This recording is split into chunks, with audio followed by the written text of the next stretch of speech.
What Happened After Dinner, Chapter 8. "And now," said Lucy, "do please tell us what's happened to Mr. Tumnus." "Ah, that's bad," said Mr. Beaver, shaking his head. "That's a very, very bad business. There's no doubt he was taken off by the police. I got that from a bird who saw it done." "But where's he been taken to?" asked Lucy. "Well, they were heading northwards when they were last seen, and we all know what that means." "No, we don't," said Susan. Mr. Beaver shook his head in a very gloomy fashion. "I'm afraid it means they were taking him to her house," he said. "But what'll they do to him, Mr. Beaver?" gasped Lucy. "Well," said Mr. Beaver, "you can't exactly say for sure, but there's not many taken in there that ever come out again. Statues. All full of statues, they say it is. In the courtyard and up the stairs and in the hall, people she's turned." He paused and shuddered. "Turned into stone." "But, Mr. Beaver," said Lucy, "can't we... we must do something to save him. It's too dreadful, and it's all on my account." "I don't doubt you'd save him if you could, dearie," said Mrs. Beaver, "but you've no chance of getting into that house against her will and ever coming out alive." "Couldn't we have some stratagem?" said Peter. Couldn't we dress up as something or pretend to be, peddlers or anything, or watch till she was gone out, or, hang it all, there must be some way. This fawn saved my sister at his own risk, Mr. Beaver. We can't just leave him to have that done to him." "It's no good, son of Adam," said Mr. Beaver. "It's no good, son of Adam," said Mr. Beaver. "No good you're trying, of all people. But now that Aslan is on the move—" "Oh yes, tell us about Aslan," said several voices at once, for once again that strange feeling, like the first signs of spring, like good news had come over them. "Who is Aslan?" asked Susan. "Aslan," said Mr. Beaver. "Why, don't you know? He's the king. He's the lord of the whole wood, but not often here, you understand. Never in my time or my father's time, but the word has reached us that he has come back. He is in Narnia at this moment. He'll settle the White Queen all right. It is he, not you, that will save Mr. Tumnus." "She won't turn him into stone too?" said Edmund. "Lord love you, son of Adam, what a simple thing to say," answered Mr. Beaver with a great laugh. "Turn him into stone? If she can stand on her 2 feet and look him in the face, it'll be the most she can do, and more than I expect of her. No, he'll put all to rights, as it says in the old rhyme in these parts. Wrong will be right when Aslan comes in sight. At the sound of his roar, sorrows will be no more. When he bares his teeth, winter meets its death, and when he shakes his mane, we shall have spring again. You'll understand when we see him." "But shall we see him?" asked Susan. "Why, daughter of Eve, that's what I brought you here for. I'm to lead you where you shall meet him," said Mr. Beaver. Is he a man?" asked Lucy. "Aslan a man?" said Mr. Beaver sternly. "Certainly not. I tell you he is the king of the wood and the son of the great emperor beyond the sea. Don't you know who is the king of beasts? Aslan is a lion, the great lion." "Oh," said Susan, "I thought he was a man. Is he quite safe? I shall feel rather nervous about meeting a lion." "That you will, dearie, and no mistake," said Mrs. Beaver.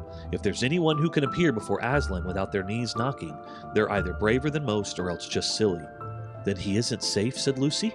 "Safe?" said Mr. Beaver. "Don't you hear what Mrs. Beaver tells you? Who says anything about safe? Of course he isn't safe." "But he's good. He's the king, I tell you." "I'm longing to see him," said Peter, "even if I do feel frightened when it comes to the point." "That's right, son of Adam," said Mr. Beaver, bringing his paw down on the table with a crash that made all the cups and saucers rattle. "And so you shall. Word has been sent that you are to meet him tomorrow if you can, at the stone table." "Where's that?" said Lucy. "I'll show you," said Mr. Beaver. "It's down the river a good step from here. I'll take you to it." "But meanwhile, what about poor Mr. Tumnus?" said Lucy.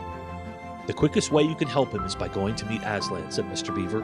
"Once he's with us, then we can begin doing things. Not that we don't need you to, but there's another of the old rhymes. When Adam's flesh and Adam's bone sits at Cair Paravel enthroned, the evil time will be over and done. So things must be drawing near their end, and now he's come, and you've come. We've heard of Aslan coming into these parts before, long ago, nobody can say when, but there's never been any of your race here before." "That's what I don't understand, Mr. Beaver," said Peter. Isn't the witch herself human?" "She'd like us to believe it," said Mr. Beaver, "and it's on that she bases her claim to be queen, but she's no daughter of Eve. She comes of your father Adam's," here Mr. Beaver bowed, "your father Adam's first wife. Her they call Lilith, and she was one of the Jinn. That's what she comes from on one side, and on the other she comes of the giants. No, there isn't a drop of real human blood in the witch." That's why she's bad all through, Mr. Beaver, said Mrs. Beaver. True enough, Mrs. Beaver, replied he. There may be two views about humans, meaning no offense to the present company, but there's no two views about things that look like humans and aren't. I've known some good dwarfs, said Mrs. Beaver. So have I, now you come to speak of it, said her husband, but precious few, and they were the ones least like men.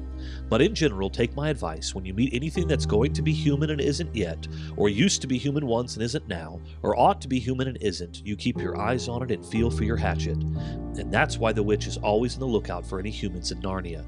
She's been watching for you this many a year, and if she knew there were 4 of you, she'd be more dangerous still. What's that to do with it? Asked Peter.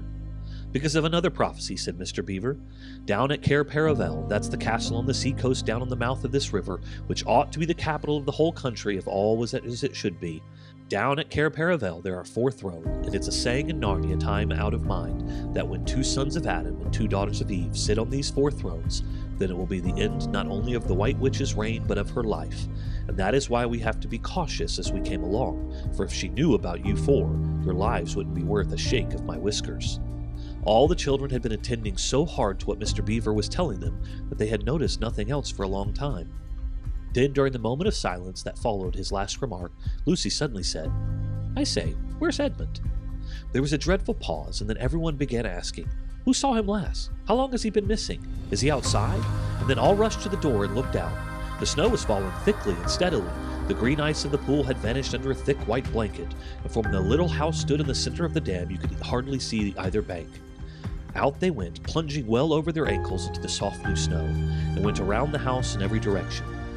Edmund! Edmund! They called till they were hoarse, but the silently falling snow seemed to muffle their voices, and there was not even an echo in answer. How perfectly dreadful, said Susan, as they at last came back to despair. Oh, how I wish we'd never come. What on earth are we to do, Mr. Beaver, said Peter. Do, said Mr. Beaver, who was already putting on his snow boots. Do? We must be off at once. We haven't a moment to spare. We'd better divide into 4 search parties, said Peter, and all go in different directions. Whoever finds him must come back here at once, and— Search party, son of Adam, said Mr. Beaver. What for? Why, to look for Edmund, of course. There's no point in looking for him, said Mr. Beaver. What do you mean, said Susan. He can't be far away yet. We've got to find him. What do you mean when you say there's no use looking for him? The reason there's no use looking, said Mr. Beaver, is that we already know where he's gone. Everyone stared in amazement. Don't you understand, said Mr. Beaver. He's gone to her, to the White Witch. He has betrayed us all. Oh, surely, oh, really, said Susan. He can't have done that. Can't he, said Mr. Beaver, looking very hard at the 3 children, and everything they wanted to say died on their lips, for each felt suddenly quite certain inside that this was exactly what Edmund had done. But will he know the way, said Peter. Has he been in this country before, asked Mr. Beaver. Has he ever been here alone? Yes, said Lucy, almost in a whisper. I'm afraid he has. Did he tell you what he's done or who'd he'd met? Well, no, he didn't, said Lucy. Then mark my words, said Mr. Beaver. He has already met the White Witch and joined her side, and been told where she lives.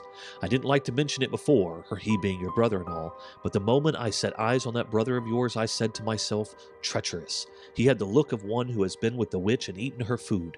You can always tell them if you've lived long enough in Narnia. Something about their eyes. All the same, said Peter in a rather choking sort of voice, we'll still have to go and look for him. He is our brother after all, even if he is rather a little beast, and he's only a kid. Go to the witch's house, said Mrs. Beaver. Don't you see that the only chance of saving either him or yourselves is to keep away from her? How do you mean, said Lucy.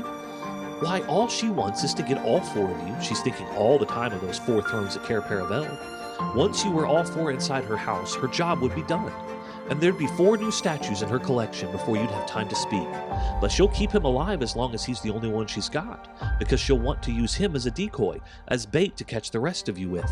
Oh, can no one help us? Wailed Lucy. Only Aslan, said Mr. Beaver. We must go and meet him. That's our only chance now. Seems to me, my dear, said Mrs. Beaver, that it is very important to know just when he slipped away. How much he can tell her depends on how much he heard. For instance, had we started talking of Aslan before he left? If not, then we may do very well, for she won't know that Aslan has come to Narnia, or that we are meeting him, and will be quite off guard as far as that is concerned. I don't remember him being here when we were talking about Aslan, began Peter, but Lucy interrupted him. Oh yes, he was, she said miserably. Don't you remember? It was he who asked whether the witch couldn't turn Aslan into stone too. So he did, by Jove, said Peter, just the sort of thing he would say too.